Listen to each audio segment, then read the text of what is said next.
Hey guys, welcome to this week with Bob and Chris. It's been a crazy week, and Chris and I were just talking in the green room, and there's been more cyber breaches and people going out of business because of it. Latest one that Chris posted the other day was Lincoln College. Um, where was that, Chris? Where's Lincoln? It's in Lincoln, Illinois.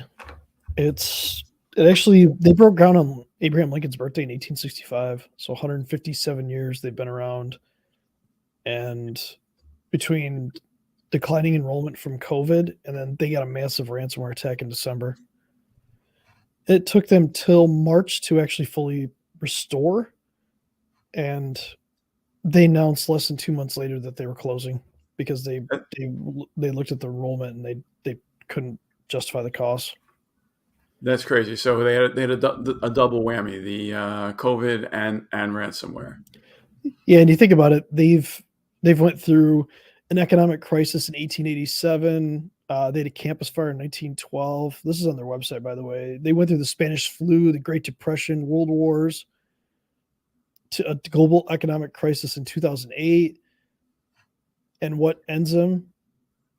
A pandemic and then ransomware. That's crazy. Hey guys, why don't you comment in the comments in the comments if you know of any businesses that have suffered ransomware and gone out of business, because a lot of small businesses might partially recover from a ransomware attack, but a significant number go out of business within 6 months because a lot of times they don't recover at all, and that data is sitting there. So if you know somebody, you don't need to call them out in the chat, but just comment below that you've actually seen or heard of somebody that's actually getting getting severely impacted and going out of business. Because Lincoln College, I'm not sure how many people they employed, but that's a lot of people that lost that are potentially losing their jobs now because of a ransomware attack and a pandemic. Yeah, and if you look at it, if you go to lincolncollege.edu, you can read their end note, which I think their final day is tomorrow. Oh wow! They had record-breaking student enrollment in 2019. Their residence halls were at maximum capacity. So this isn't something like they weren't struggling up until 2020. They were doing well. And obviously, everybody struggled the last couple of years, but they just couldn't recover from the ransomware. They actually talk about it too, like what actually got hit, but all their systems for recruitment, retention, fundraising efforts were all inoperable. All of it. Yeah, it's really a ransomware attack into the university really affects the students in the long run, because how do you verify degrees now if they didn't get if they weren't able to recover that data? Pull a diploma off the wall and photocopy it. I mean, that was almost an entire semester. Think about that too. I mean, the semester's end in May. I mean, they were gone for 3 months out of the semester. I don't even know how they were operating, honestly. They don't really dive into that too much, but it just kind of highlights like what you said. Within 6 months of a ransomware attack, this is within 6 months. Yeah. They just decided in 157 years and everything that they've been through, everything that they've lasted through, and a weekend enrollment's one thing, but to have that devastating of an attack that takes them out is just it's heart wrenching. I'm Especially just for scrolling through the site here. They had a $20 million endowment, so Yep. sitting out there, which was higher than the average, which was higher than the average school. And now the bad guys got it. That's crazy. Well, and you don't know how much too, like how much does actually cost them even to get back up in 3 months. Like they don't go into that, and it'd be interesting if they ever do release those numbers, like how much did they actually spend to recover? Because of that $20 million endowment, they probably spent millions of dollars trying to recover. Yeah. So, we have Costa Rica now going through a national emergency because of cyber attacks. What's shutting down over there? Multiple departments inside of Costa Rica got attacked by Conti ransomware, and they aren't going to pay the ransom. And so there's a national emergency right now in Costa Rica where a lot of their government function is just completely inoperable. So you have a country under siege. You have a college that's been around for 157 years that has now gone away, and it just highlights. I think the biggest thing for me is it highlights how unprepared not just countries are and universities, but like even you bring that down to small business, how unprepared they are for something like this. There's a pretty easy strategy. If you have an incident response plan, and if you don't, you should have one.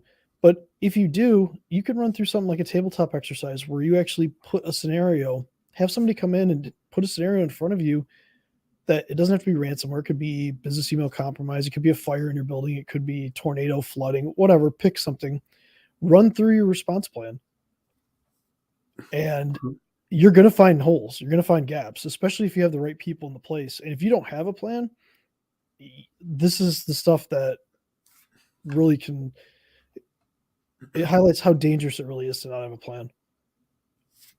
Sure. The Conti attacks in general, are they coming in through email? How are they coming in? Yeah, most of it's business email compromise at this point. The U.S. government just put a $10 million ransom out, or a $10 million, not ransom, $10 million bounty out for Conti. Yeah. It was $10 million, but I think somebody was reporting it was 15, but I'm pretty sure it's $10 million. It's U.S. State Department. I was talking to somebody the other day who's working with a Votech school, and he's going in there and teaching on the side a class of students on bounty hunting, on bug hunting. So these kids are now getting fully engaged in jumping in, using some of the OWASP tools and other things out there, and really finding bugs and cleaning up the internet, which is pretty cool. That you've got these 16, 17-year-olds that are actually instead of just playing video games, now they're actually doing bug hunting and making money on it. Well, and you can make a lot of money. There's some people that do 6 figures plus a year just doing bug bounties. So Google and Microsoft pay pretty well for that. I mean, we should do a call on that if people are interested in in the bug bounties, because I could get Tom to come in and talk about it, and that'd be cool.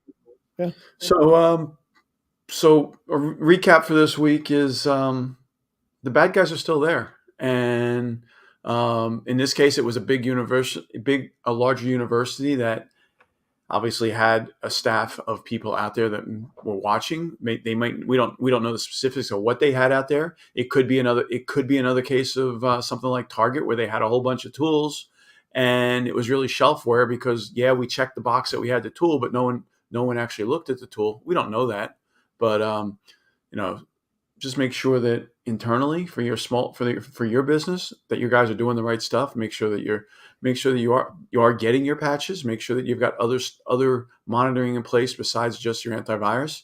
And like Chris said, do a tabletop exercise. Run through the scenario. What would happen? How would you respond if something happened today? And one of the most powerful ways to do that is to have a third party come in and talk to you about it. Have somebody else run it for you, not somebody inside your company, because they're gonna kind of be lax on this. Have somebody come in there and run it like a real tabletop, where they're actually going to throw curveballs to you during it to make sure that what you have planned is actually going to happen. And if you're looking for a third party to do that, Chris and I could certainly help you around that. And it doesn't have to be a big intrusive scan either. We could run a level 1 risk assessment and really find some holes. Look for potential holes in your environment that you guys may have thought they had covered, and having us do that is much better than having the bad guys do it, because we're going to let you know what we find. The bad guys are just going to go after the money and ransom. Yeah. So we could do this you could do it over Zoom too as well, or Teams or whatever. You don't have to do it in person if you don't need to, especially if you're a distributed organization. So cool. So reach out to us with any new topics you'd like to talk about. Be sure to comment in the chat if you've heard or seen of a business that went out of business because of a ransomware. And that's all I got for this week. Yeah, DM us if you don't want to comment down below. Just DM one of us, and we'll bring it to light. we'll anonymize the information if you give us a story or something like that. But we're out here to spread the word. We just want to share information and help people out. So Cool. Thanks, guys. Have a good week. Have a good week, guys.